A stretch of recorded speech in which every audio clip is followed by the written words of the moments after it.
حضرت انس سے مروی ہے کہ رسول اللہ صلی اللہ علیہ وسلم ایک دن باہر نکلے تو ایک اونچا گھر دیکھا۔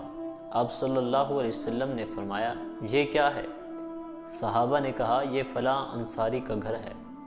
آپ صلی اللہ علیہ وسلم خاموش رہے اور اس بات کو دل میں رکھ لیا۔ جب اس کا مالک رسول اللہ صلی اللہ علیہ وسلم کے پاس آیا اور لوگوں کے سامنے آپ کو سلام کیا تو آپ نے منہ پھیر لیا۔ آپ صلی اللہ علیہ وسلم نے کئی مرتبہ ایسا کیا۔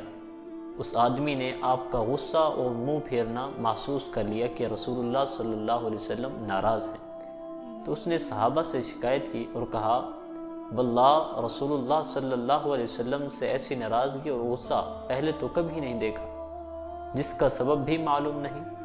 صحابہ نے کہا، آپ صلی اللہ علیہ وسلم باہر نکلے تو تمہارا گھر دیکھا تھا۔ وہ آدمی اپنے گھر کی طرف آیا اور اسے گرا کر زمین کے برابر کر دیا۔ ایک دن رسول اللہ صلی اللہ علیہ وسلم باہر نکلے تو قبہ نظر نہ آیا، اونچا گھر دکھائی نہ دیا۔ آپ صلی اللہ علیہ وسلم نے فرمایا، اونچے گھر کے ساتھ کیا ہوا ہے؟ صحابہ نے کہا، اس کے مالک نے آپ کے منہ پھیرنے کی شکایت کی تھی تو ہم نے اسے بتایا، اس نے اسے گرا دیا۔ آپ صلی اللہ علیہ وسلم نے فرمایا، خبردار، ہر عمارت اس کے مالک پر وباد ہے سوائے اس کے جس کے بغیر گزارا نہ ہو۔